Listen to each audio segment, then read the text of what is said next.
चलिए अब शांत हो जाइए। तो आज हम लोग मैथ का भाग 8 देखेंगे, ठीक है। और भाग 8 में आपको क्वेश्चन 25 नंबर से आएगा, कहा कि 24 प्रश्न हम लोग मैथ के देख चुके हैं और आज 25 नंबर प्रश्न से देखेंगे 36 तक। तो पहला क्वेश्चन इसमें है, फर्स्ट नंबर क्वेश्चन कि यूक्लिड विभाजक परिमेयिका के प्रयोग करके, ठीक है, यूक्लिड विभाजक परिमेयिका के प्रयोग कर 306 तथा 657 का मस्सा निकाले, ठीक है। कितना? 306 तथा 657 का मस्सा निकाले। और ये बहुत ही इजी प्रश्न है, इसको हम लोग अपने जानबूझकर के हार्ड कर देते कि 10वां में ये प्रश्न पूछता है और हम यूक्लिड विभाजक परिमेयिका से मस्सा ही निकालते हैं। और मस्सा हम लोग पहले भी कई तरीका से पढ़ चुके हैं। सबसे पहले हम लोग मस्सा अभाज्य गुणनखंड विधि से निकालना सीखे थे, हम लोग भाग विधि से मस्सा निकालना सीखे थे, और यहाँ पे एक नई विधि से हम मस्सा निकालना सीख रहे हैं। और वह विधि क्या है? यूक्लिड विभाजक परिमेयिका। छोड़ो अभी हम शॉर्ट विधि देखते हैं, हम इजी विधि देखते हैं। क्या होता है कि 306 है, अगर हम भाग विधि से निकालेंगे तो सर 306 दिया हुआ है, 306 कितना से भाग देना है? 657 में। चलिए ऐसे भाग देना है आपको। ऐसे तो हर स्टूडेंट जानता है भाग देने के लिए, जानते हैं ना। तो हम क्या करेंगे सर, 306 से लगाना है 657 में, तो कितना मरतबे लगता है? 2 मरतबे। तो अब यहां से गुना करते हैं तो 306 दूनी 612। अब भागा में घटता, आपको पता होना चाहिए, भागा में घट जाता है। अब 7 में से 2 गया तो 5, अब 5 में से 1 गया तो 4, ये कट गया, 45 बच गया। अब ये शेष हो जाता है और फिर यहां से उतर जाता है 306 आगे उतर जाता है, ठीक है। 306 आगे, देखिए यही वाला उतर जाता है, यहाँ पे 306 आगे चला है। अब हम 45 से कितना मरतबा लगाएंगे? 306 पूरा पूरी भाग लग जाएगा। बोलिए, अब भागा बनाना है आपको। हम भिन्न के जोड़ घटाओ गुना भाग कभी कुछ नहीं करें, सिर्फ शॉर्ट आपको जैसे भागा बनाते ना बाबू, हमको भागा देना है सर। 45 में 306 कितना मरतबे कट जाएगा? पहले आप हल्ला नहीं करेंगे, पीछे वाला लड़का आएंगे तो पिटा जाएगा फिर तुम लोग। शांति से कैलकुलेशन आता है तो कैलकुलेशन कीजिए, नहीं तो शांति से क्लास बैठ के देखिए खाली, ठीक है। जरा नया आता है भाग देवे, आराम से बैठ के बोर्ड के देखो, और जिसको आता है कि सर हम कैलकुलेशन कर सकते हैं तो शांति पूर्वक कीजिए, दूसरा से बतिया के नहीं करना है, ठीक है। यानी फिर लास्ट में बुझाएगा नहीं क्लास खत्म होने के बाद तो ये सर समझ में नहीं आया, पूरा क्लास खत्म हो गया। तो अगर आता है भागा देने के लिए तो दीजिए, नहीं आता तो आराम से हम बोर्ड पर देखिए, हम देंगे भागा, हम यहाँ से खुद देंगे। तो देखिए अगर हम 45 के हम 7 मरतबे लगाते तो जाता होता, हम 6 मरतबे लगाएंगे तो 6 और 5 में गुना किए तो 6 5 30 के 0, 6 और 4 में गुना किए तो 6 चको 24, और यहाँ पे 3, 24 और 3 27, 270। अब देखिए घटाइएगा तो 6 आएगा। अब यहाँ पे 0 है तो 10 में से 7 गया तो 3, ये 2 बच गया, ये कट गया, 36 आ गया। फिर इसको आगे शेष को उतार दीजिए। अब तो इजी वाला भागा हो गया कि सर 45 से हमको 36 से 45 में भाग देना है, 1 मरतबे ही लगने वाला है, यहाँ लिख देंगे 36। अब घटाएंगे तो कितना आएगा? 9 आएगा। अब फिर इसको आगे कर दीजिए, 36 के कै मरतबे कट गया? 9 चको। तब तक लगाते रहना है जब तक कि ये कट नहीं जाए, तब तक इसको हमको लगाते रहना है। अरे बात समझ में? तो जब कटता है तो यहाँ वाला जो डिजिट होता है, जो क्या होता है? मस्सा होता है।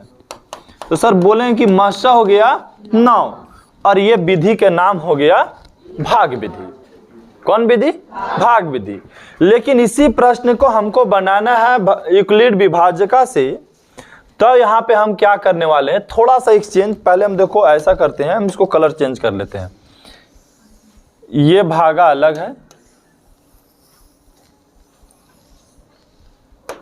ठीक है, और ये भागा अलग है।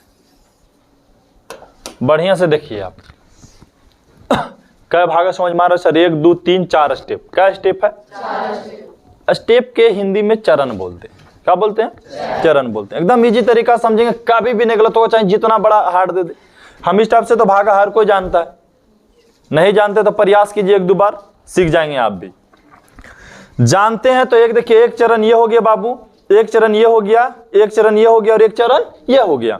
सबसे पहले एक छोटा चीज आपको यहां पे सिखाना होगा हमको, और वो क्या है से देखिए आप,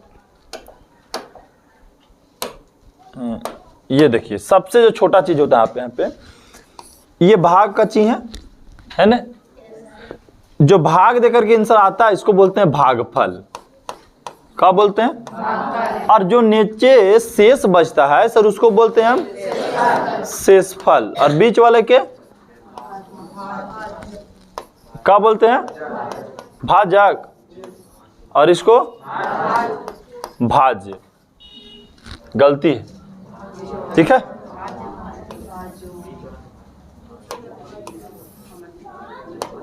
बोलिए क्या होगा? भाज, और यहां हो जाएगा भाजक। ये होता है एक भागा की। अब इसको हम अगर थोड़ा सा और विस्तार से अगर समझें तो भागा के कभी कभी हम लोग जांचने के लिए भी सीखे थे एक बार। फार्मूला ये होता है कि सर भाज्य का फार्मूला होता है भाजक गुने भागफल और प्लस शेषफल, यही नहीं होता है। इसका मतलब ये हुआ बाबू कि हम ये दोनों के गुना करके अगर हम शेषफल को जोड़ देंगे तो सर भाज्य आ जाएगा। अरे बात समझ में? इसका मतलब यहां भी हुआ कि सर हम 306 में 2 से गुना करके 45 जोड़ देंगे तो 657 आ जाएगा। इसी प्रकार यहां बोलेंगे सर 45 में 6 से गुना करके हम 36 जोड़ देंगे तो 306 आ जाएगा। इसी प्रकार यहां समझेंगे तो 36 और 1 में गुना करेंगे 9 जोड़ देंगे तो 45 आ जाएगा। हम 9 और 4 में गुना करेंगे और 0 जोड़ देंगे तो कितना आ जाएगा? 36 आ जाएगा। यही स्टेप है ना। तो यूक्लिड विभाजन के फार्मूला होता है ए बराबर बी क्यू प्लस आर। ए मतलब बाबू भाज्य, यहां लिखते हैं ए मतलब भाज्य, बी मतलब और भागफल क्यू और शेषफल आर। ठीक है, यहां तक है बात समझ में? यही चीज यहां लिखते हैं। तो पहला चरण क्या लिखेगा? भाज्य कितना बाबू? बोलिए 657। अच्छा 657 किसके बराबर है? आपको हम समझाया अभी कि सर 657 है वो किसके बराबर है। तो बोलेंगे कि 657 ये 306 गुने 2 कितना? फिर से बोलो 306 गुने 2 और प्लस कितना? 45। चरण 1 हो गया। चरण 1 यही ना होगा। दूसरा चरण में आइए तो भाऊ 306 ही किसके बराबर है? तो बोलेंगे सर 45 गुने 6 प्लस 36 के बराबर है। चरण सेकंड हो गया। अरे बात समझ में? अब चरण थर्ड कहेंगे सर। चरण थर्ड तो ये होगा। तो बोलेंगे सर यहाँ पे 45 किसके बराबर है? तो बोलेंगे बाबू 36 गुने 1 प्लस 9 के बराबर है। स्टेप 2 हो गया, 3 हो गया। अब स्टेप 4 में आइए, 36 किसके बराबर है? तो सर 9 गुने 4 और प्लस 0 बराबर है। हो गया। और यहां वाला हो जाता है मशा। तो लिखेंगे सर मशा जो हमारा है वो 9 है। ये हो गया आपका विधि स्टेप। अगर आप ये रफ में भी लिख देते हैं डायरेक्ट ये बना देते हैं तो कोई दिक्कत नहीं है। डायरेक्ट आप ये नहीं बना सकते हैं। आपसे ये नहीं पूछा गया था। आपको पूछा गया था हमको चरण बाई चरण बनाइए। Step 1, step 2, step 3, step 4, step 5 by इस टाइप से बनाना है। यह जरूरी नहीं कि सर 4 पर समाप्त हो जाता है। हो सकता है कि लाइन हमारा 10 तक भी आ सकता था, हो सकता है 2 पर कट जाए, हो सकता है 3 पर भी कट जाता। आ रहा बात समझ में? तो आपको कुछ नहीं करना है, सीधा सीधे आपको भागा बनाना है। भाग विधि से मासा निकालना है। और नहीं समझ में आता है तो हम कलर यहाँ जिस प्रकार से कर लिए उस प्रकार से आपको दिमाग में कैलकुलेशन करना है। सर ये पहला चरण है, दूसरा चरण है, तीसरा चरण है और ये चौथा चरण है। ऐसे और कई चरण तक के जा सकता है। जब ऐसा अंक आ जाएगा तब कि सर 10 गो के बाद भी कट सकता है। हो सकता है इजी में भी कट गया। अगर इजी में कट गया तो एक ही चरण में आंसर आ जाएगा। 4 बार में कटा तो 4 चरण में आंसर आएगा। आ रहा है तक बात समझ में? तो मतलब अभी क्वेश्चन आ जाए अगर, हाँ अगर इसको दे करके बगल में इसको बना दिए तो भी कोई दिक्कत नहीं है। आ रहा बात समझ में? लेकिन खाली हम इसको नहीं बना सकते हैं क्योंकि आपको खाली मशा नहीं पूछा गया था। आपको यहाँ पे बोल दिया ऊपर में यूक्लिड विभाजक परिमेका का प्रयोग करके 306 और 657 का मशा निकाले। ठीक है। अब ज्यादातर इसमें को प्रश्न रिपीट होता है। अगर नहीं भी तुम लोग के प्रयास लगे कि सर इसको हमको नहीं समझ में आता, हम नहीं बना पाते हैं, बहुत प्रयास करने के बाद भी कितना की यही दिक्कत है, कितना के मास्टर निकालने के लिए वो नहीं जानता, भागे देवे नहीं जानता है। कितना ऐसा भी स्टूडेंट 10वां में आ जाता है जिसको 10 भागा अच्छा से नहीं देने के लिए जानता। तो उसका लिए एक ही उपाय है कि 135 से अंक आता है 225, ठीक है, कितना 225 और 135 कितना आता है 135, ठीक है। और इसका आंसर 45 आता है। आप ये वाला डिजिट रट लीजिए और इसी के चल जाइए। हो सकता है एग्जाम में बाय मिस्टेक यही अंक पूछेगा, अगर इससे क्वेश्चन पूछा तब, ठीक है। जरा एकदम नहीं बुझाता क्या करेगा, एकदम इसको ले आकर के फोटो कॉपी कर देना है, कन्फर्म इसी टाइप।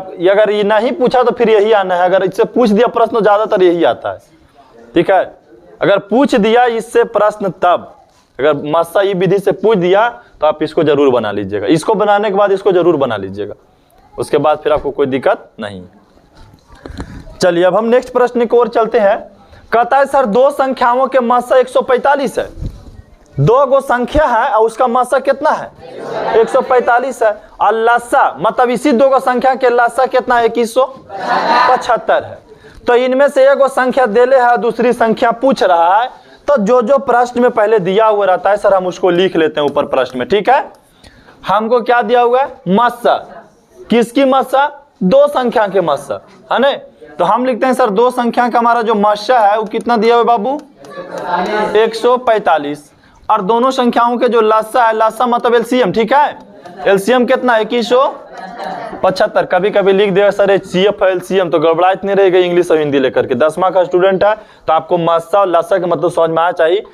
मस्सा का मतलब महत्तम समावर्तक और लस्सा के मतलब लघुत्तम समापवर्तक, और इसी को हम शॉर्ट में एचसीएफ बोलते हैं, highest common factor, LCM lowest common factor भी बोलते हैं। कोई दिक्कत। अब बोलेंगे कि सर दो संख्या के मस्सा और लस्सा दिया हुआ है और इनमें से एक संख्या दिया हुआ है, मतलब पहली संख्या दिया हुआ है, पहली संख्या कितना दिया हुआ बाबू 725 दिया हुआ है। बात हो गई यहाँ पे क्लियर। हम लोग के एक फार्मूला पता था कि पहली संख्या गुने दूसरी संख्या, पहली संख्या लिखते हैं पहले, पहली संख्या गुने दूसरी संख्या बराबर होता है सर मस्सा गुने लस्सा। मतलब पहली संख्या गुने दूसरी संख्या को हम गुना करते हैं तो मस्सा लस्सा के गुणनफल के बराबर हो जाता है। या कभी हम ऐसे भी बोल सकते हैं कि सर दो संख्या के गुना कीजिएगा और इधर मस्सा और लस्सा के गुना कीजिएगा तो बराबर हो जाता है, ऐसे इसका मतलब भी हुआ। तो पहली संख्या दिया हुआ है आपको कितना, तो हम 725 लिख देते हैं। 725 गुना है तो गुना कर दिए, और फिर यहाँ दूसरी संख्या तो हमसे पूछ ही रहा है तो दूसरी संख्या की लिख देते हैं हम सर दूसरी संख्या। कोई दिक्कत है यहाँ पे।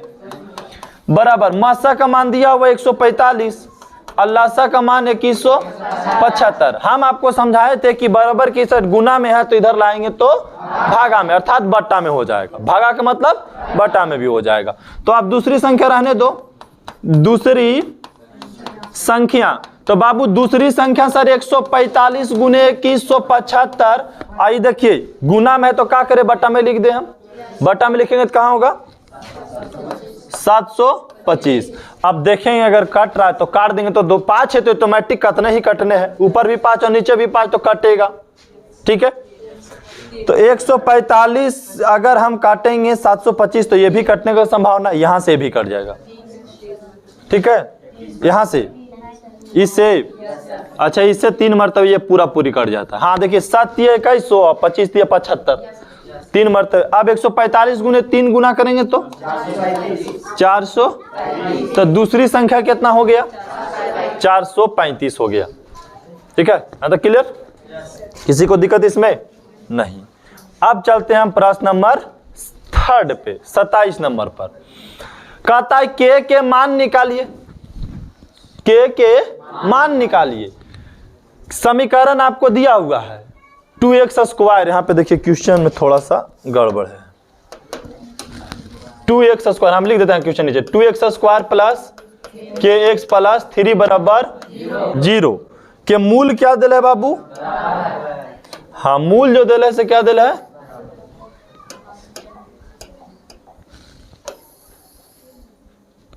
इसको हटा देते ताकि क्वेश्चन गलती नहीं लिखा जाए। ठीक,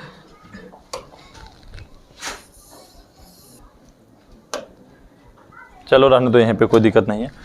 तो देखिए इसमें k का मान निकालना है आपको। इस प्रकार से इक्वेशन दे देगा और k के मान निकालना है, तो k के मान सब एक ही तरीका से नहीं निकलता है, लेकिन ध्यान रखिएगा कि मूल बराबर है। मूल क्या है? बराबर है। तब यहाँ पे हम बनाना शुरू करेंगे, और बनाना शुरू ऐसे करते हैं। पहले समीकरण दिया हुआ है हमको, समीकरण लिख लेते हैं। 2x स्क्वायर प्लस के एक्स प्लस 3 बराबर 0। अब देखिए a का मान कितना है? 2। एक्स स्क्वायर के आगे वाला को हम a बोलते हैं, मतलब एक्स स्क्वायर के गुणांक को हम क्या बोलते हैं? a बोलते हैं। उसके बाद b कितना है? k, एक से आने दीजिए, x के आगे वाला को b बोलते हैं, तो k हो गया। अब यहाँ पे c हो गया कितना? a, b और c। और निकालना है सर k के मान, तो विवेचक के फॉर्मूला d बराबर -4ac। अब बोला ना कि सर मूल बराबर है, मूल बराबर है का मतलब d के मान 0, मूल बराबर है इसका मतलब d का मान 0। अब बराबर b का मान कितना है बाबू? तो k का स्क्वायर हो जाएगा सर -4, और a का मान कितना है? a का मान हो गया 2, ठीक है, और प्लस c का मान हो गया 3। अब देखिए 0 है तो 0, k का स्क्वायर है तो k का स्क्वायर। अब बताइए माइनस जो है -4 गुने 2 गुने 3, -4 गुने 2 गुने 3। रोकिए उसको। हाँ हेलो जी बोलिए। जी बोलिए।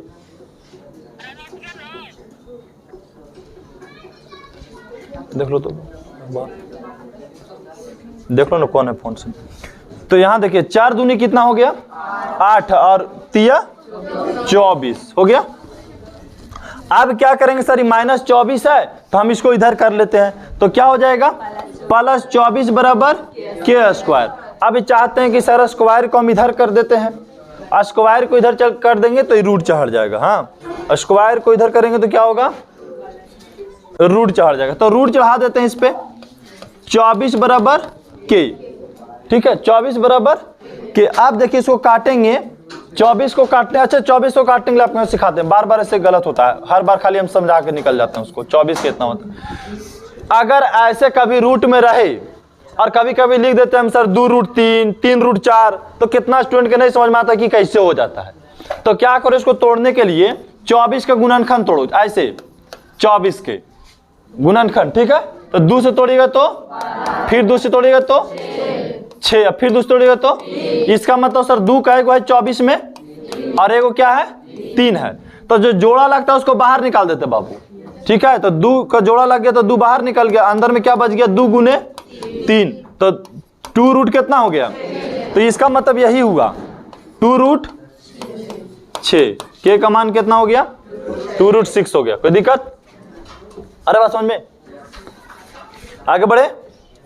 नेक्स्ट प्रश्न, नेक्स्ट प्रश्न 28 में क्या है कि आपको ये समीकरण को कई विधि से हल करने के लिए एग्जाम में आ सकता है, लेकिन यहाँ पे हम लिए प्रतिस्थापन विधि से हल करने के लिए। कौन विधि से? अच्छा, प्रति और स्थापन, यही से आंसर निकल जाता है। प्रतिस्थापन याद नहीं रखना कि सर प्रतिस्थापन से कैसे हल होगा, ब्रजगुणन विधि से कैसे हल होगा, लुप्तीकरण विधि से कैसे हल होगा, ग्राफ से कैसे हल होगा, तो सबके ऑटोमेटिक सिस्टम से हम याद कर लेते हैं। सर ग्राफ कह रहा है मतलब ग्राफ कॉपी पे बनने वाला है, और उसका मतलब लुप्तीकरण बोल रहा है मतलब छुपा के बनाना होगा। अरे बात समझ, लुप्तीकरण का मतलब छुपा करके, विलोम तो छुपा करके। ब्रज आ गया कि ब्रज का मतलब होता है कि तिर्यक, तिरछा तिरछी, ब्रज के मतलब तिर्यक। अब यहाँ आ गया कौन सा शब्द हमसे पूछा गया? प्रतिस्थापन से। तो प्रतिस्थापन का मतलब क्या होता है? प्रतिस्थापन मतलब एक समीकरण को दूसरे में ले जाकर बैठाना के स्थापन कहते हैं। एक समीकरण का मान दूसरे समीकरण में रखना ही क्या कहलाता है? प्रतिस्थापन कहलाता है। आ रहा है यहाँ पे बात समझ में? तो अगर प्रतिस्थापन विधि से कोई चीज आ जाए समीकरण को हल करने के लिए, तो सबसे पहले आप क्या करो, समीकरण के अगर सजा करके लिखा हुआ है तो ठीक है, यहां तो सजा करके ही लिखा हुआ है, तो फर्स्ट समीकरण को हल कर लो सबसे पहले, ठीक है। समीकरण फर्स्ट को हल करने पर, कोई दिक्कत किसी को? समीकरण फर्स्ट को क्या करने पर? हल करने पर। अब भाई समीकरण फर्स्ट कितना है तो देखिए ऊपर में 2x प्लस 3y बराबर 11। अब सर समीकरण फर्स्ट के हल करना है हमको, समीकरण फर्स्ट के ना हल करना है, कुछ नहीं करना है। चाहे आप यहाँ पे x के मान निकाल लीजिए, चाहे y का मान निकाल लीजिए, किसी को भी मान निकाल सकते हैं। तो यहाँ हम क्या किसको मान निकाले बोलिए आप लोग, x के कि y को? अगर आप x को निकालना चाहेंगे तो x का आगे, y के निकालना चाहेंगे तो y का आगे। अगर चाहते हैं कि सर हम 3y रखें यहाँ पे अब बराबर 11, तो प्लस में उधर चल गया -2x हो गया। अब y के मान निकालिएगा तो y तो गुना में 3 है, तो हो जाएगा 11 - 2x बटा में 3। हम समझाए थे कि जब भी कोई गुना में रहे तो बराबर की लई तो बटा में चलाएगा, चाहे भागा बोल दीजिए उसको, ठीक है। और एक और प्रश्न लोग देख लो, अगर कभी भी ऐसे प्रश्न रहता है ना कि 2 जोड़ 3, ठीक है, अब बटा 3, ठीक है, बटा 3, इसको आप कैसे हल करेंगे? 5/2 करेंगे, ठीक है। ये आपको लास्ट में हम समझाएंगे इसके बारे में, ये बहुत इंपॉर्टेंट प्रश्न है, ठीक है।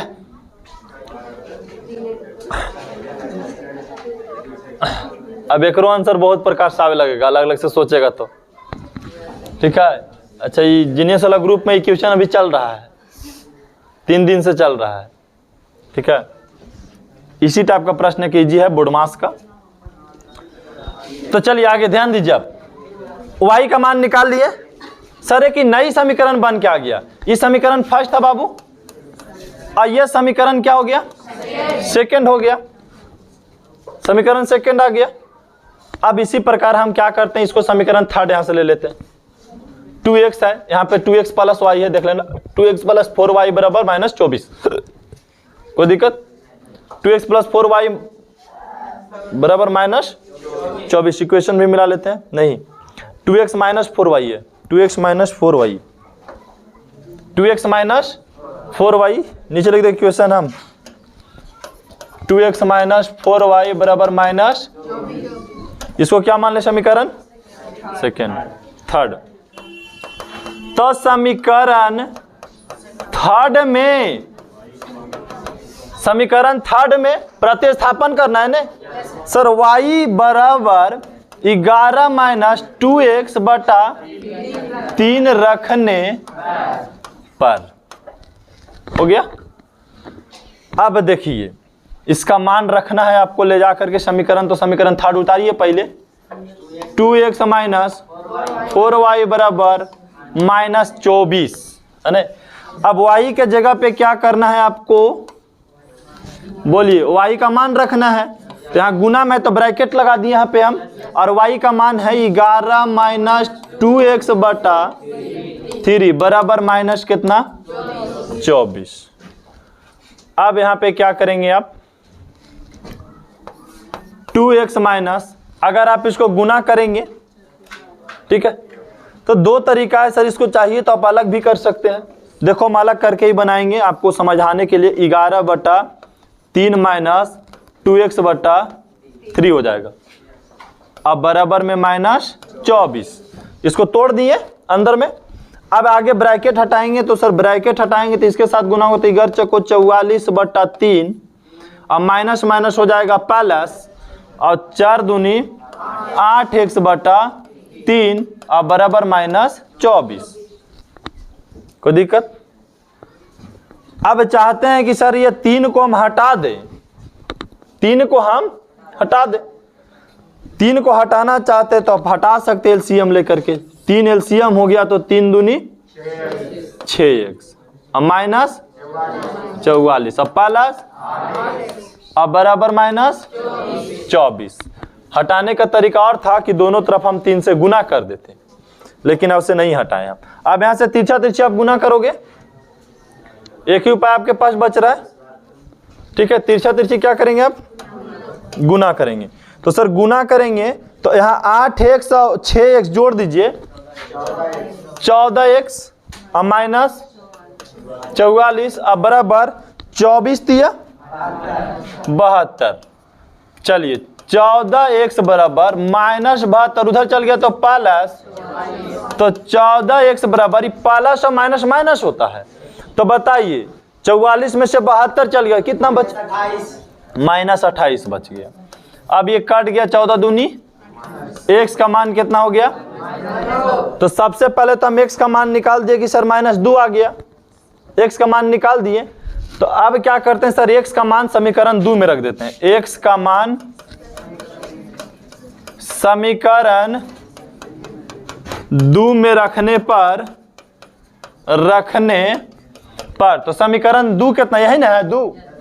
अब देखिए y बराबर 11 माइनस 2x और बटा 3, तो y बराबर 11 माइनस 2 और गुने x का मान -2 और बटा में, अब देखिए यहाँ गुना कीजिएगा तो प्लस 4/3 कितना हो जाएगा, 15 कट गया तो 5। देखिए ये प्रश्न का आंसर आ गया।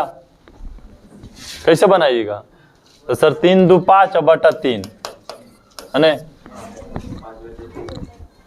हो गया कंप्लीट।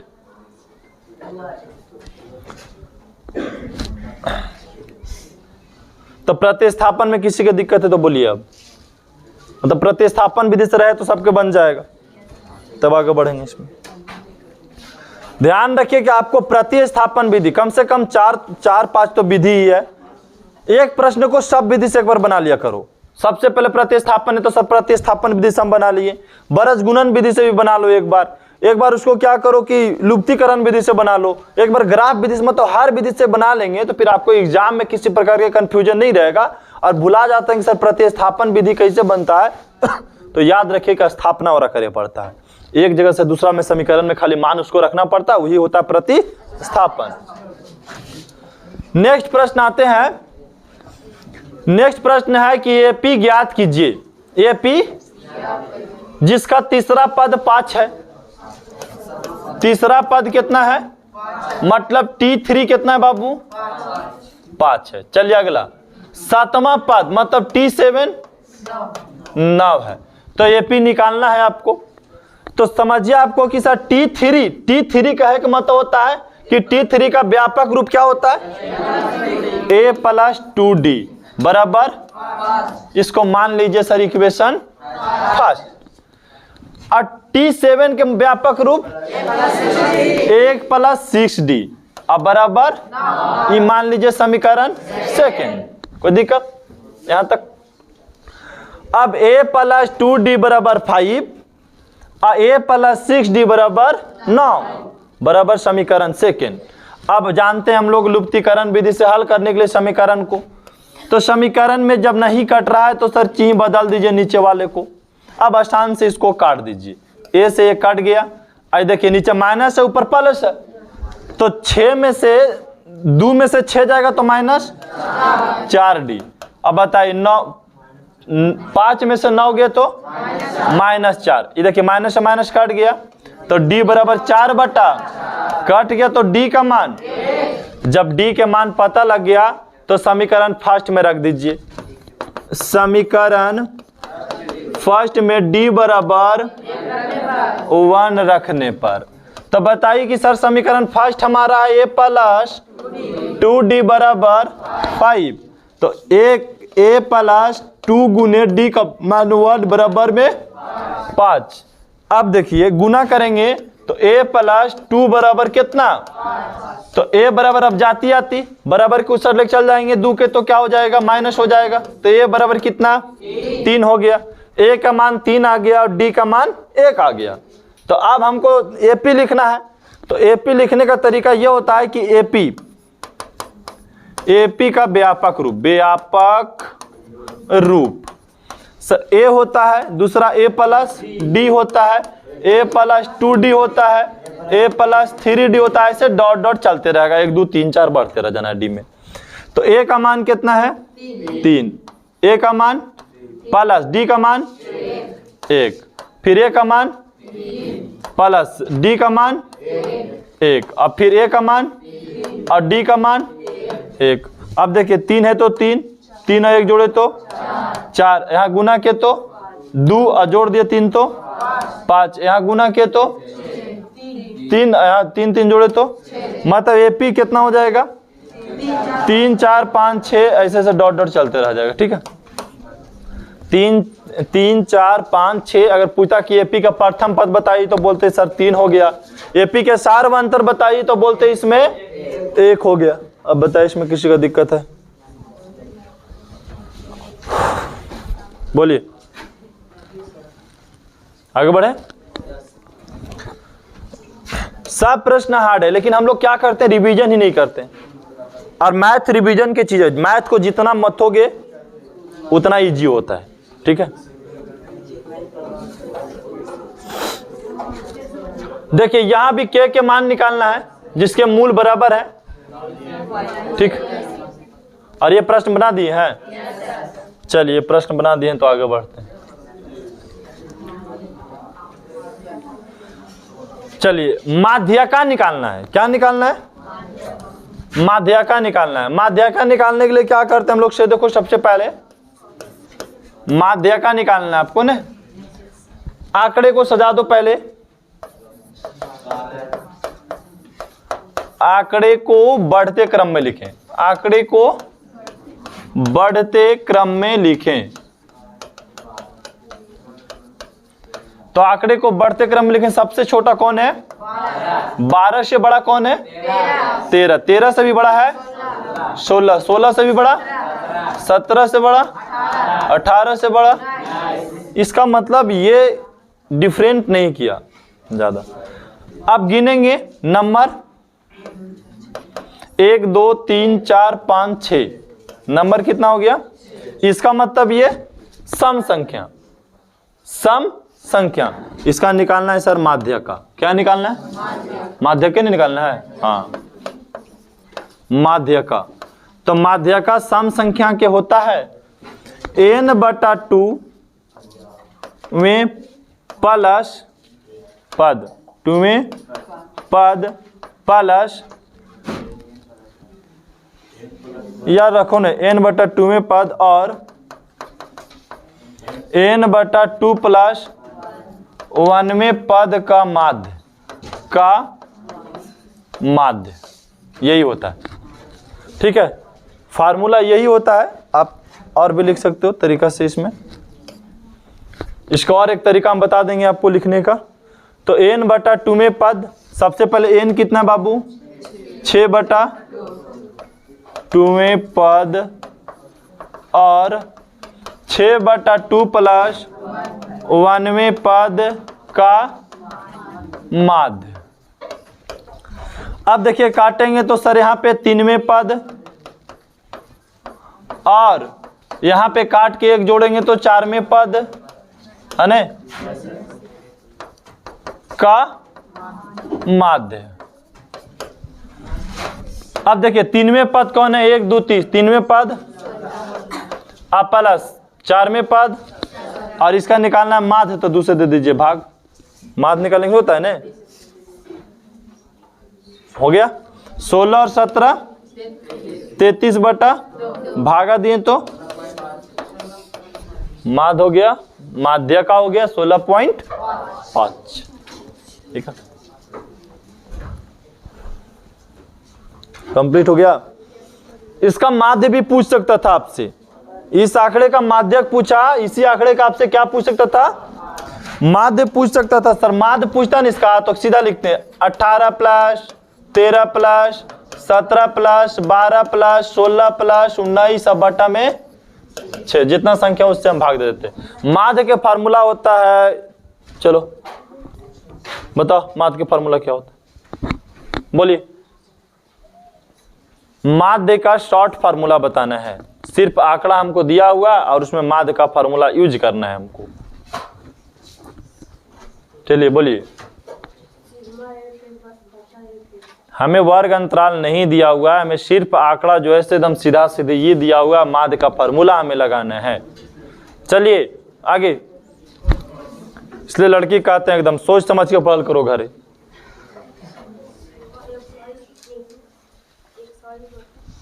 नेक्स्ट जी, बैठ जाइए भाई। प्रेक्षणों का योग बटा प्रेक्षणों की संख्या, ठीक है। या उसको हम बोलते हैं माध्य को हम एवरेज औसत भी बोलते हैं, नहीं एवरेज बोलते हैं, मतलब औसत भी बोलते हैं, औसत मान भी बोलते हैं माध्य को हम। फार्मूला पे आप ज्यादा ध्यान दीजिए, खास करके आप लोग को बार बार बोल रहे हैं, तो फिर क्या होगा, दिक्कत हो जाएगा आप लोग को एग्जाम में। अगर हम फार्मूला को नहीं जानेंगे, हम बहुत अच्छा से मैथ बनाना जानते हैं, तो वहाँ पे नहीं बन पाएगा। आपको हम बार बार रिक्वेस्ट कर रहे हैं कि पहले हम जो भी चीज़ें हम पढ़ा रहे हैं यहाँ पे, उसको क्या करो, सबसे पहले फार्मूला कंप्लीट करो। टाइम जब भी आपको पढ़ करके बचे, फार्मूला बनाओ। फार्मूला बनाने में उसको लिखना है, बार बार लिखित अभ्यास, उसके बाद उसको याद करना है। और जब भी फार्मूला के लिखिए, जहाँ पढ़ते हैं ना वहाँ पे फार्मूला का टेबल जरूर होना चाहिए। केमिस्ट्री की जिस प्रकार से टेबल होता है, उस प्रकार से फार्मूला के भी टेबल बना लो, और वहीं पे जहाँ पढ़ते हैं वहाँ पे उसको चिपका दीजिए, ताकि हम जब भी मैथ बनाना शुरू करें तो एक बार पहले हम फार्मूला का पूरी तरीक़ा से पढ़ लें।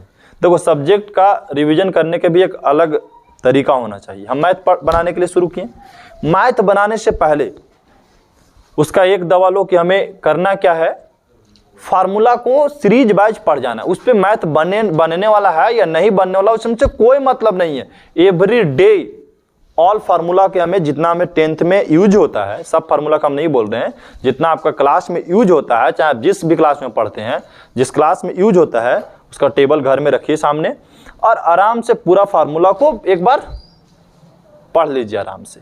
अगर हम एवरी डे फार्मूला को पढ़ना शुरू कर देंगे तो पढ़ने में हमको 5 मिनट टाइम विलम्ब होगा। मैथ जब भी बनाएंगे तभी हम मैथ शुरू करेंगे बनाने के लिए, जब हम एक बार फार्मूला को, पूरी टेबल को हम पढ़ लेंगे। उससे क्या होगा कि हम लगातार जब मैथ का फार्मूला को हम देखेंगे, देखते देखते याद हो जाता है। गांव में कोई आदमी को याद कराने की जरूरत नहीं होता है, क्योंकि गांव में हम किसी व्यक्ति को इतना बार देख लेते हैं कि उसका कैरेक्टर तक हमारा दिमाग में छप जाता है कि किस कैरेक्टर का है, किस लैंग्वेज से वो बात हमसे करेगा, उसको बोलने से पहले उसकी भावना को हम लोग समझ जाते हैं। तो यही चीज होता है कि हम लोग उसको बार बार देखते हैं किसी चीज को, तो किसी चीज को हम बार बार देखने से हमको याद करने का जरूरत नहीं पड़ता है, क्योंकि ऑटोमेटिक याद हो जाएगा। और जो चीज हम कभी नहीं देखे, एक बार देखेंगे तो उसको भूल जाएंगे। अब मान लीजिए कि हम लोग क्रिकेट के प्लेयर्स का नाम बढ़िया से नहीं देखेंगे, प्रत्येक दिन जो मैच देखता है उसको प्लेयर देखेगा, फोटो जहाँ तक अच्छा कहेगा कि सचिन का है, ये MS धोनी का है, तुरंत पहचान लेगा। अब महिला के क्रिकेट 5 से 6 दिन खाली दिखा दो उसको, और उससे पूछोगे किसका कौन चित्र है, उसको नहीं पता रहेगा। पता रहता है? नहीं रहता, उसको नहीं पहचान पाएगी। क्या 5-6 बार देखिए, अब आप कितना बार एवरीडे देख रहे हैं और रुचि के साथ आप देख रहे हैं, ठीक है, इंटरेस्ट लेकर के उसको देख रहे हैं, इसीलिए आपको क्या हो गया, याद रहता, उसका दिमाग में कैरेक्टर तक छप गया कि देखो याद आएगा, नहीं मैच जिता देगा इंडिया को, नहीं आएगा तो नहीं जिताएगा। अच्छा, इसके बाद ये आने वाला, इतना हम लोग भविष्यवाणी कर देते हैं कि इसके बाद ये आने वाला है। काहे से कर देते हैं? काहे उसको बारे में हम अच्छा से गहराई से देखते हैं, उसको समझते हैं। अब मान लिया कि 5 दिन खाली हम लगातार दिखा दें किसी महिला को, हम 5 दिन जाकर क्रिकेट दिखा देंगे और बोलेंगे तो चिन्हो तो ये कौन किस्म है, नहीं चिन्ह पाएगी कि MS धोनी कौन है, या उसमें विराट कौन है, या कौन प्लेयर कौन है, उसका नाम नहीं बता पाएगी वो, ठीक है, नहीं बता पाएगी। क्यों नहीं बता पाएगी?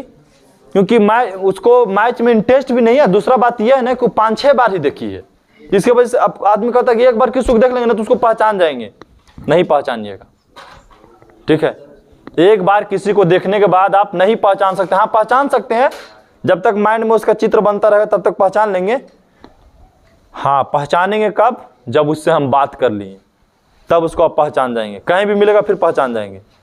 जब किसी व्यक्ति से हम बात कर लेते हैं ना, तब क्या होते हैं, पहचान लेते हैं। और वहाँ हम लोग क्रिकेट देखते हैं और उससे बात नहीं कर पाते हैं, देख उसके बारे में जरूर है, उससे हमको बात कर पाते हैं हम लोग। इसीलिए महिला लोग के एक बार में नहीं समझ में आता है, आता समझ में, उसको पहचानेगा आप लोग। अगर मान लीजिए दे दिया जाएगा क्रिकेट का मैच दिखा दे, पूरा प्लेयर्स का हम दिखा दे, पूरा मैच आपको दिखा दे, मैच अब 12 घंटा का मैच होता है, 8 घंटा 10 घंटा का मैच होता है, कभी कभी तो 3-3 दिन के मैच होता है।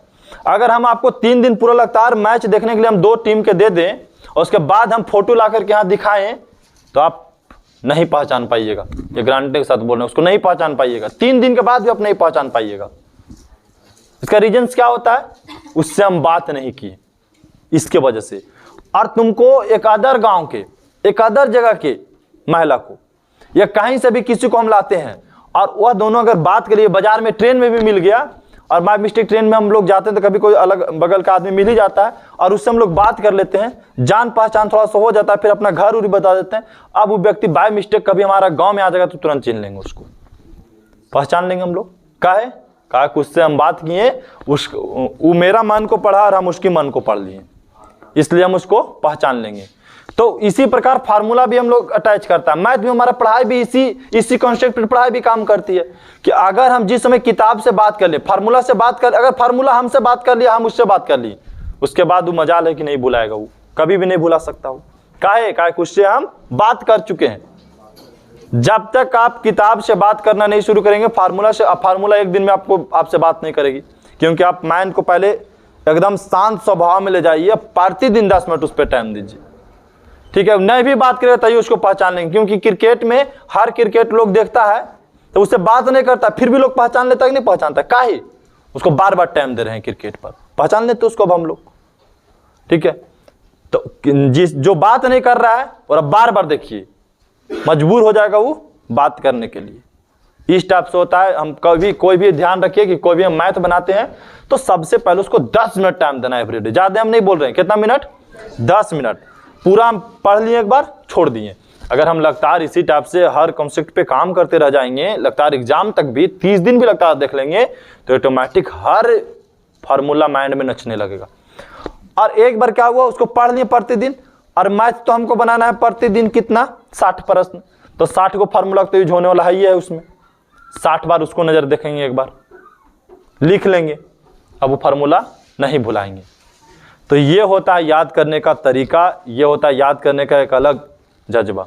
तब अब किसी भी चीज को, मैथ को याद करने की चीज नहीं है, समझने की चीज है। लेकिन अब जो नहीं समझे तो फार्मूला तो आप 37 डिग्री का मान आपको याद रखे, जब नहीं समझे तो हम तो बताएं कि 37 डिग्री कहाँ से कैसे आके बैठता है, लेकिन अब नहीं है तो आपके पास एक ही सॉल्यूशन है। अब हम समझाने का, थ्योरी का टाइम नहीं बच रहा, अब बच रहा है टेक रिवीजन का, फास्ट रिवीजन का, कि जितना फास्ट रिवीजन करोगे उतना हम लोग के सटीक समझ में आएगा। तो नेक्स्ट आपका प्रश्न जो है, नेक्स्ट प्रश्न है, किसी बेलन का व्यास 42 सेमी है, 42 सेमी, सॉरी, किसी बेलन का व्यास कितना है, 42 सेमी। तो सबसे पहले समझिए कि सर बेलन है और बेलन का व्यास कितना है, ये बेलन है,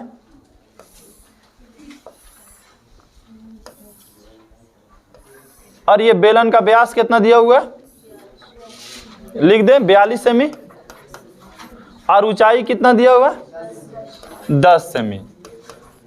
तो बेलन का आयतन निकालना है, तो बेलन के, तो सबसे पहले लिखेंगे सर बेलन का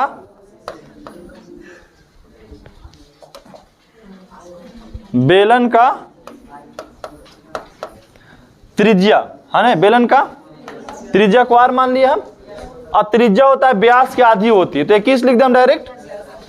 व्यास 42 है तो त्रिज्या उसका आधी होती है, कितना होती है, हाँ 21 होती है। अब बात करते हैं ऊंचाई के, तो ऊंचाई कितना है, 10 सेमी। ऊंचाई कितना है, 10 सेमी। हमको निकालना क्या है, बेलन का, तो बेलन का आयतन, हम इसमें भी किसी से पूछ सकते हैं फार्मूला, आप ध्यान रखेंगे, बेलन का आयतन, और ज्यादातर लड़की भी से पूछेंगे हम अभी, ठीक है। बेलन का आयतन, बेलन का आयतन का फार्मूला, चलिए बताइए आप, बेलन का आयतन का फार्मूला।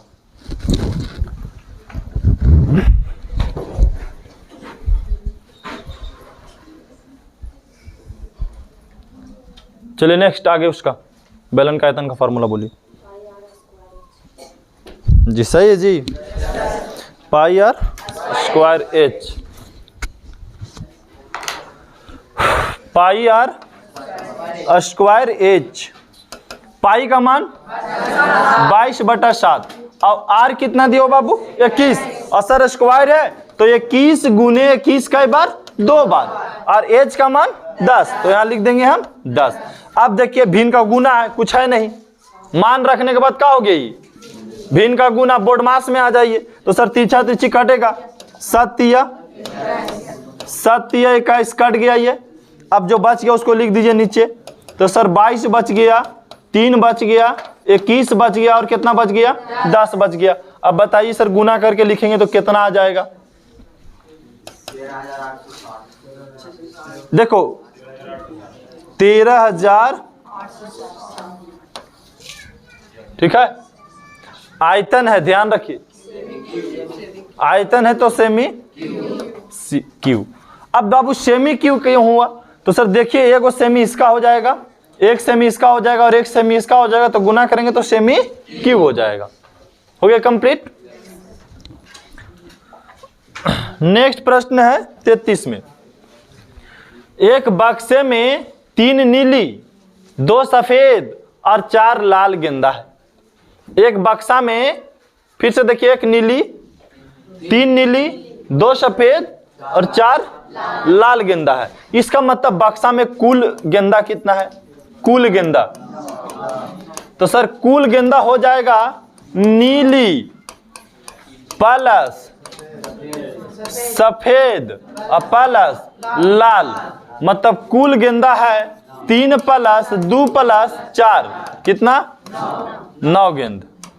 कितना हो गया? 9 गेंद। तो अगर बक्सा में कुल 9 गेंद है तो कुल संभव परिणामों की संख्या भी ना होने वाला है। यहां लिख भी देते हैं, कुल संभव परिणामों की संख्या, परिणामों की संख्या कितना हो जाएगा बाबू? 9। अरे बात समझ में, कुल संभव परिणामों की संख्या कितना? 9। का गेंदा कै गो है? 9 गो है। यदि इनमें से बिना देखे एक गेंद को निकाला जाता है, किस में से? बक्सा में से। बिना देखे एक गेंद को क्या करते हैं? बक्सा में से हम निकाल लेते हैं। तो बताइए कि गेंदा निकाले तो नीली होने की प्रयेकता, नीली होने की, तो नीली के अनुकूल परिणामों की संख्या बताइए कितना है? परिणामों की संख्या 3। हमें निकालना है प्रयेकता, मतलब पीई। फार्मूला होता है ई के अनुकूल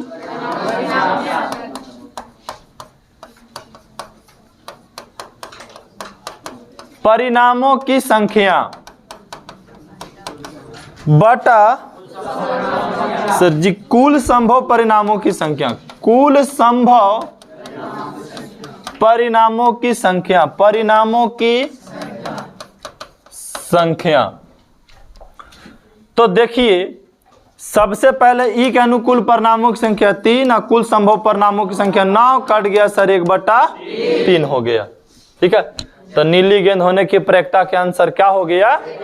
1/3 हो गया। अरे बात समझ में।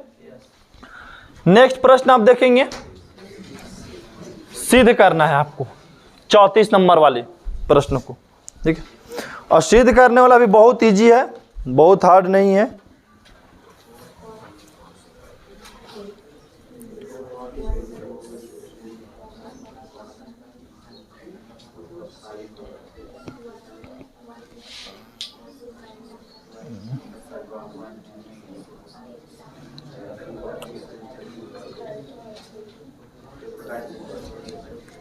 चलिए बनाना शुरू करें। तो कह रहा है सिद्ध करें कि 1 + cot स्क्वायर थीटा बटा 1 + cosec थीटा बराबर cosec थीटा। ठीक है, क्या लाना है? cosec theta. कुछ नहीं कीजिए, LHS से हल करना शुरू करते हैं हम। लेफ्ट हैंड साइड से शुरू करेंगे कि sir 1 + cot square theta 1 + cosec theta, cosec theta से 1 कैसा ही रहने दो। आगे चलिए, cot स्क्वायर थीटा को cos में बदलो बाबू, तो ये फार्मूला होता है cosec स्क्वायर थीटा -1, ये फार्मूला होता है। अरे बात समझे। और 1 + cosec थीटा, नीचे वाला नीचे लिख दिए। अब देखिए सर, इसको मान ली, इसको भी स्क्वायर कर सकते हैं, a - b का होल स्क्वायर हो जाएगा। तो 1 + cosec थीटा +1 और एक बार हो जाएगा माइनस में cosec थीटा -1, अब बटा में 1 + cosec थीटा, है ना। देखिए ये कट गया क्योंकि गुना में था, ये बाद में +1 है, बच गया क्या? 1 बच गया। 1 + cosec थीटा -, ये भी कट गया सर। यहाँ पे क्या बच गया? लाना क्या था? LHS बराबर RHS। हमने ये प्रूव्ड कर दिया कि LHS बराबर RHS है। कंप्लीट हो गया यहां तक। अब नेक्स्ट प्रश्न और इजी है। कहेंगे सर साइन 50, हम बताए थे इसको तरीका। साइन 50 है तो साइन लिखो 90 डिग्री, कितना घटा दे कि 50 चलाएगा 40, अब बटा में कॉस 40 डिग्री, प्लस कॉसेक है तो कॉसेक रहने दो, और 90 लिख दो, कितना घटाएं कि 40 चलाए तो 50, अब बटा में जो है इसे रहने दो, सेक 50 माइनस 4, एगो बदलो, कॉस है तो कॉस 90 में से कितना घटाएं कि 50 चलावेगा 40 घटा दीजिए, और इंटू कितना बच गया कॉसेक 40 डिग्री हो गया।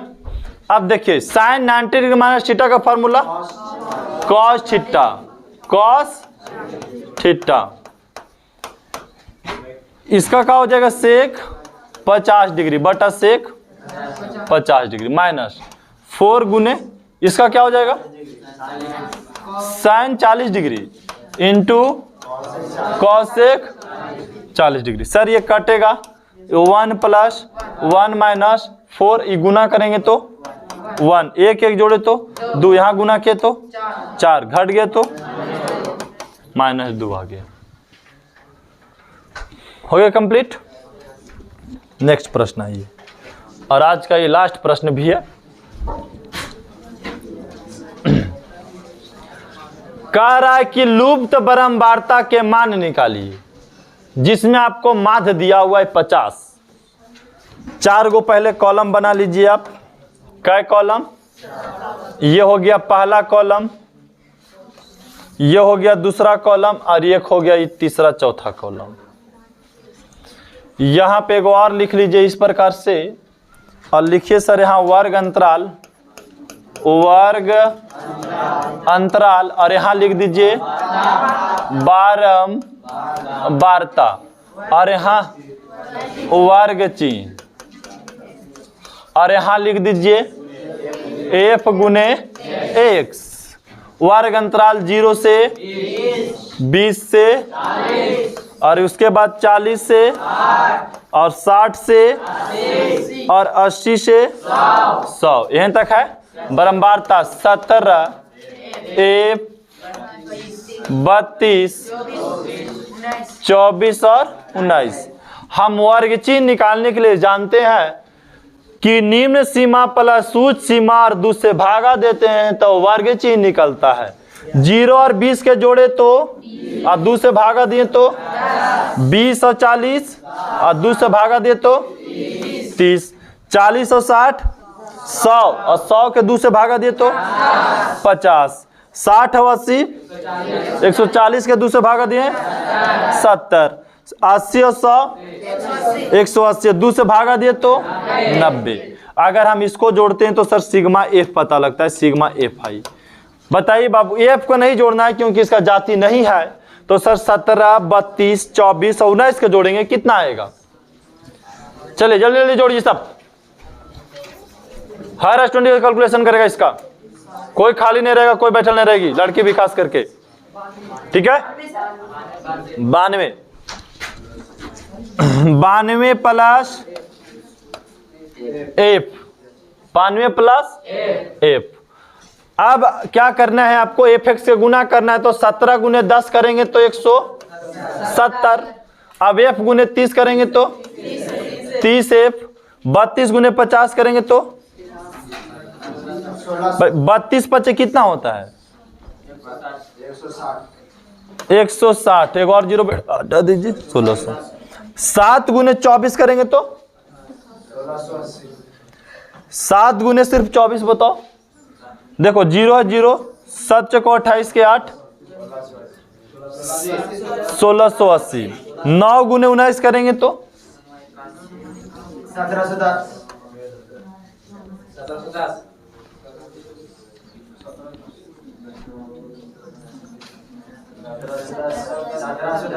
1710। अगर इसको जोड़ें तो sigma F I into X I. चलिए कैलकुलेशन भी जोड़, और इसको देखिए 30 एफ का नहीं जोड़ना है, ये लग जाती है, ध्यान रखिए।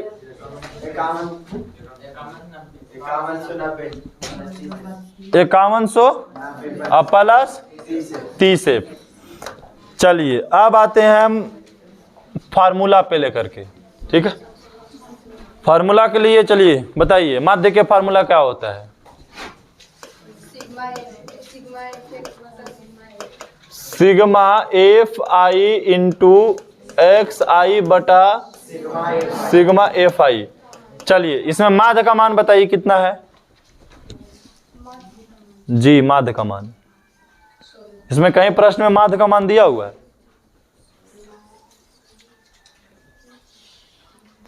क्वेश्चन को गहराई से पढ़िए, कहूँ ना कहूँ तो दिया होना चाहिए इसको, आखिर बनेगा कैसे फिर ये?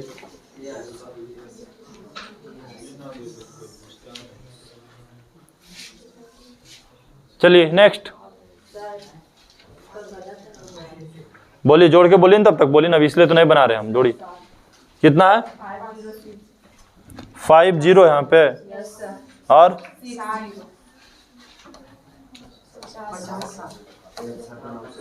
चलिए दूसरा 2 आंसर आगे इसका, इसलिए फिर से कैलकुलेशन कीजिए आप लोग तब तक। चलिए बाकी आप नेक्स्ट 1600 है माध्य। चलिए नेक्स्ट स्टूडेंट बोलिए। 50 माध्य बोलिए आगे।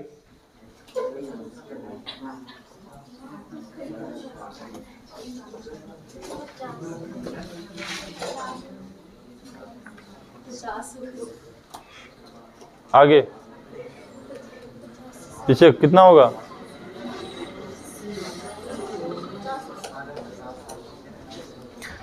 ऊपर प्रश्न में दिया हो कि नीचे दिए हुए बटन का समांतर माध्य 50 है, तो हम माध्य का मान पूछ रहे, तो माध्य का मान कितना दिया हुआ है? सर 50 दिया हुआ है।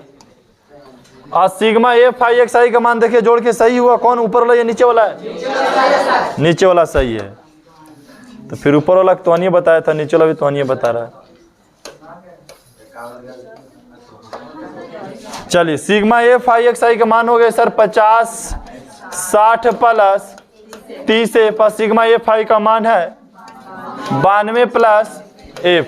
अब यहाँ पे बराबर हो गया, क्रॉस मल्टीप्लिकेशन कर देंगे, तिरछा तिरछा हम गुना कर देंगे, तो 50 और 92 गुना करेंगे तो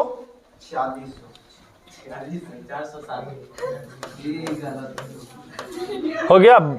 50 और 92 में गुना किए तो 46 हो गया, और 50 और एफ में गुना किए तो 50 एफ। ठीक है, बाकी लिख दीजिए 50 60 प्लस 30 एफ हो गया।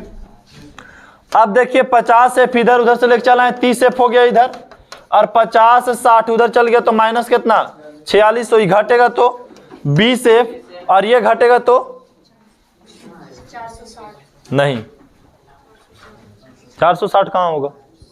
460 होता है, कितना है ये 50 है। ठीक है 460। अब देखिए एफ बराबर यहाँ गुना में रहता था, हम बताए थे सर भागा में चला था बराबर की इस साइड, कट गया। फिर से कैलकुलेशन देखिए, अब तो बन गया। हाँ जी सही बता रहा है, 51-60 होगा। ठीक है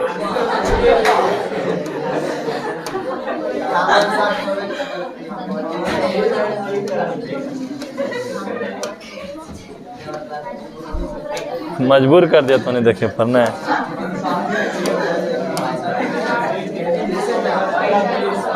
चलिए शांत रहिए, होता है कैलकुलेशन में गड़बड़, बड़ा चीज नहीं है ये सब। चलिए अब घटाइए, कितना बचा? 560। ठीक है 560, अब नहीं गलत होगा, हम देख लिए अपने से। 560 अब बटा में 20, 0 2 से कट गया, 28 मरतबा एफ का मान, लुप्त बारंबारता का मान कितना हो गया? 28 हो गया। तो इस प्रकार से आज हम लोग 36 प्रश्न का डिस्कशन कर चुके हैं, और एक भी प्रश्न एग्जाम में अब 36 प्रश्नों में नहीं छूटना चाहिए। अगर छूटता है तो इसका जिम्मेदार आप खुद होंगे। ठीक है, का मेरा काम है हर प्रश्नों को अस्थाई से समझाना, आपको अस्थाई से हम समझा रहे हैं, क्योंकि प्रश्न ऐसा नहीं कि हम पहली बार समझा रहे हैं। कई बार रिवीजन हो गया, लेकिन हम लास्ट रिवीजन की ओर चल रहे हैं, ठीक है, लास्ट प्रोसेस में चल रहे हैं। तो आपको लास्ट प्रोसेस में आपको दुगना मेहनत करके चलना होगा, तब आप अच्छा नंबर ला पाएंगे। तब हर स्टूडेंट के बाकी घर में प्रयास कर रहे हैं, आप घर में प्रयास कर रहे हैं कि नहीं कर रहे हैं, ये रिजल्ट हम लोग के पता लगेगा, ठीक है। जब रिजल्ट आएगा तो आप कितना मेहनत किए थे नहीं किए थे, आपको उसी वक्त आपको पता लगेगा, समझ गए। और जो सब्जेक्ट कमजोर रहे ना उसी पे ज्यादा ध्यान दीजिए, जो सब्जेक्ट कमजोर रहे, बाकी तो टोटल एग्जाम नजदीक है तो हमें सब सब्जेक्ट पे ध्यान देना है, लेकिन ज्यादातर जो सब्जेक्ट ज्यादा कमजोर चल रही तो उसमें ज्यादा ध्यान देना है, ठीक है। अब आपको हम सेकंड टाइम में मिलेंगे 3:15 के आसपास, ठीक है जी। आपको आज टाइम देंगे, आप टाइम बच गया आज यहाँ पे।